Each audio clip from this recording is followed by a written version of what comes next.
Hello everyone, आज हम class 10th science का चैप्टर नंबर 1 करेंगे, chemical reaction and equation. So without wasting time let's get started. सबसे पहले चैप्टर का नाम समझते हैं कि केमिकल रिएक्शन होता क्या है। केमिकल रिएक्शन एक ऐसा प्रोसेस है जिसमें आपका न्यू सब्सटेंस फॉर्म हो रहा है और जो न्यू सब्सटेंस फॉर्म होगा उसकी प्रॉपर्टी भी न्यू होगी। ठीक है, तो जैसे कि मिल्क आपका कर्ड में कन्वर्ट हो गया तो वो एक केमिकल रिएक्शन है। एक केमिकल रिएक्शन के अंदर दो टाइप के सब्सटेंस होते हैं, एक होता है reactant and second one is your product. Okay, तो रिएक्टेंट क्या होता है? Substance which take part in a chemical reaction. इसकी डेफिनेशन ये होगी, substances which take part in a chemical reaction is known as reactant.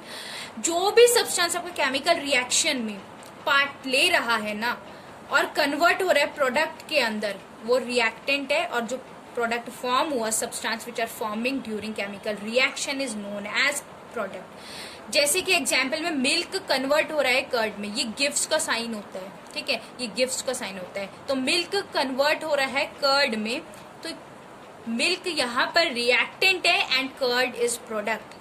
ठीक है, तो इसको आगे और डिटेल में पढ़ेंगे, पर अभी तो नाम का सिर्फ मतलब समझा था। अब इक्वेशन का मतलब समझते हैं कि केमिकल इक्वेशन क्या होती है।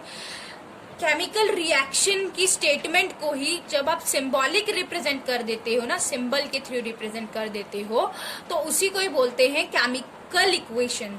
Definition, symbolic representation of a chemical reaction is called chemical equation.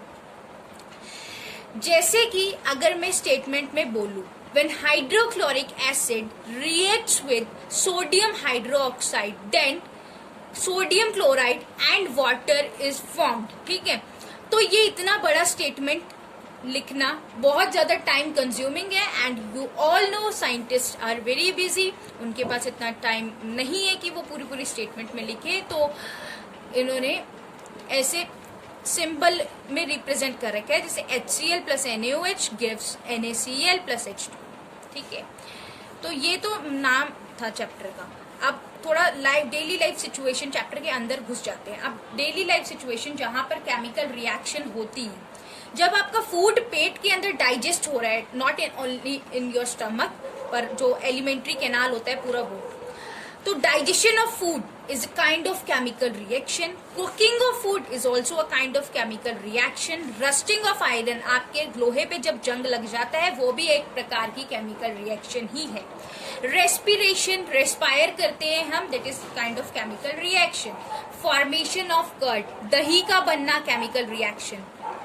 तो ये सारी आपकी डेली लाइफ सिचुएशन थी जहां पर केमिकल रिएक्शन हो रही है।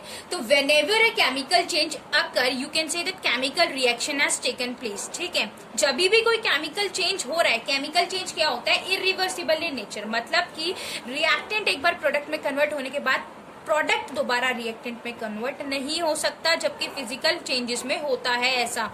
जैसे एक बार आपका खाना डाइजेस्ट हो गया, मान लो आपने रोटी खाई, वो कॉम्प्लेक्स सब्सटेंस था, सिंपलर फॉर्म में टूट चुका है, तो इसके बाद क्या वो दोबारा से रोटी बन सकती है? नहीं बन सकती। वैसे ही खाना बनने के बाद क्या दोबारा वो रॉ मटेरियल बन सकता है? नहीं बन सकता। एक बार जंग लगने के बाद, जंग ना लगने के कुछ तरीके होते हैं, पर एक बार जब जंग लग जाता है तो वापस से थोड़ी सही हो जाता है।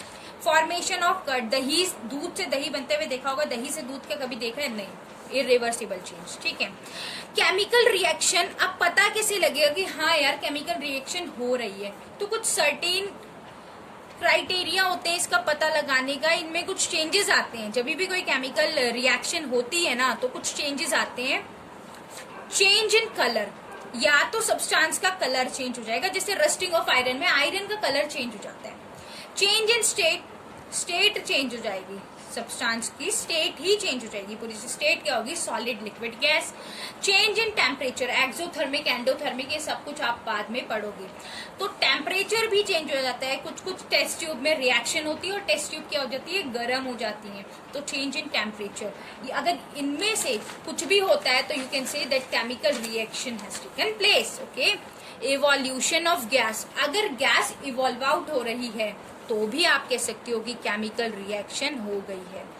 ठीक है, तो एक एग्जाम्पल लेते हैं, जैसे कि when magnesium reacts with oxygen then gives magnesium oxide. कहने का मतलब मैग्नीशियम रिबन को हमने लिया, ठीक है। मैग्नीशियम रिबन को जब आप जलाते हो, बर्न करते हो, बर्न किसमें करोगे? In the presence of oxygen, तभी O2 आ रहा है, ठीक है। यहाँ पर हीट लगा लो, यहाँ पर ये एरो के ऊपर लगाते हैं, ठीक है, ये हीट का सिंबल है।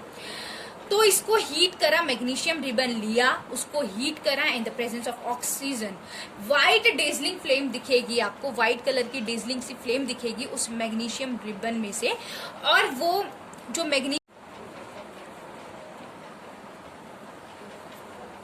ये जो मैग्नीशियम रिबन है, पहले तो व्हाइट डेजलिंग फ्लेम निकलेगी और जो मैग्नीशियम रिबन है वो पाउडर की फॉर्म में कन्वर्ट हो जाएगा, ठीक है। और वो जो पाउडर होगा वही आपका मैग्नीशियम ऑक्साइड है, वो पाउडर ही आपका मैग्नीशियम ऑक्साइड है। व्हाइट कलर का पाउडर होगा, ओके, व्हाइट कलर का। यहां तक क्लियर होगा, आई होप। अगर यहां तक कोई भी डाउट हो so you can write that in comment section. इसी रिएक्शन को अगर हम वर्ड में लिखें तो magnesium plus oxygen gives magnesium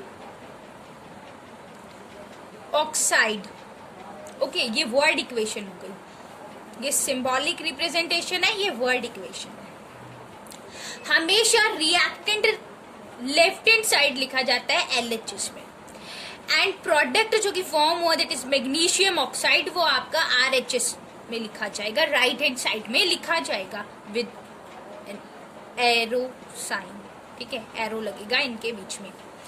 और अगर मैं जैसे एक से ज्यादा रिएक्टेंट हो गई तो पॉजिटिव साइन आएगा उनके बीच में, जैसे मैग्नीशियम प्लस ऑक्सीजन गिव्स, ये साइन गिव्स का मैग्नीशियम ऑक्साइड। क्लियर? इतना नहीं क्लियर तो कमेंट सेक्शन में लिख देना, ठीक है। इसके बाद बैलेंसिंग आती है।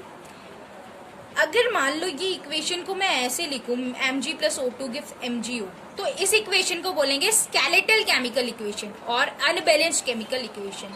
स्केलेटल केमिकल इक्वेशन, जो केमिकल इक्वेशन बैलेंस नहीं हो रखी होती, स्केलेटल केमिकल इक्वेशन कहलाती है, स्केलेटल केमिकल इक्वेशन, ठीक है।